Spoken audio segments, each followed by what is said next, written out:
مسجد اقصی میں تمام انبیاء علیہ السلام موجود ہیں۔ اللہ اکبر۔ حضور علیہ الصلوۃ والسلام تشریف لائے تو جبریل امین نے خود اذان پڑھی۔ اذان پڑھنے کے بعد پھر اقامت کہی۔ اب سارے لوگ کھڑے تھے لیکن انہوں نے حضور کو ہاتھ سے پکڑ کے مصلی پہ کھڑا کیا۔ اللہ اکبر۔ دیکھو بہت سارے لوگ ہوں، ایک متعین امام ہو تو وہ تو مصلی پہ کھڑا ہوگا ہی ہوگا۔ اب آپ سارے لوگ آئے ہیں تو میں نماز پڑھا دوں تو میں تو پڑھاؤں گا، یہ تو کوئی کمال نہیں نا۔ کمال تو بنتا جب سارے علماء ہوں، پھر پتہ چلتا ہے کون مصلی پہ کھڑا ہوتا ہے۔ اب سارے ہی نبی ہیں، اللہ اکبر۔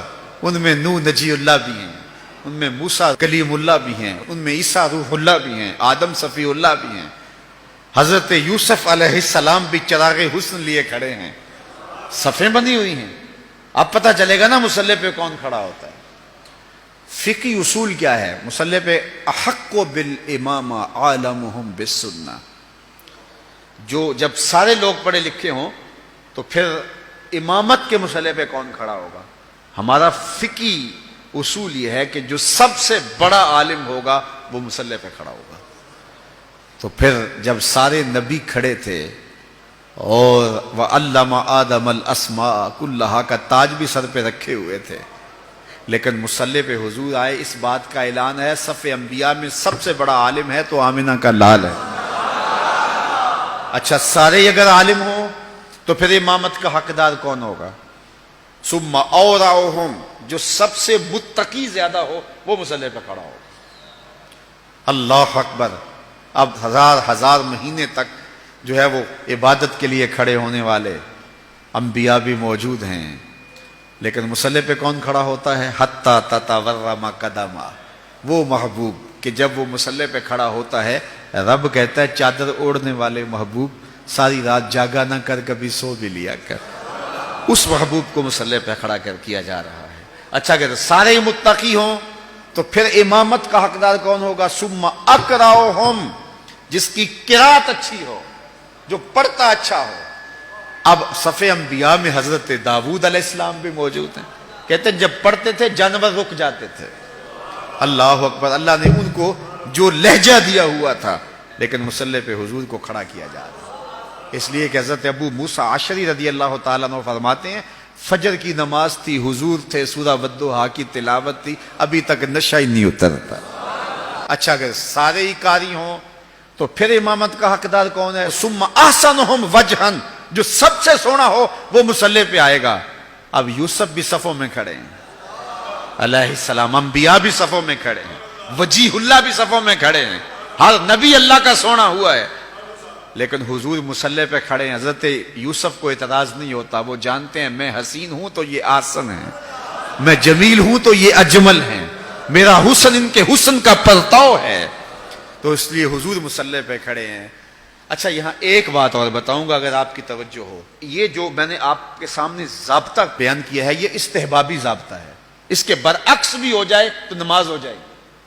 بڑا سونا جمیل حسین پیچھے کھڑا ہو اور کالے رنگ کا جو ہے وہ نقوش بھی خوبصورت نہیں ہے آگے کھڑا ہو تو نماز ہو جائے گی، کوئی حرج نہیں ہے۔ اچھا قاری پیچھے کھڑا ہو، کم درجے کا قاری مصلی پہ کھڑا ہو، نماز ہو جائے گی۔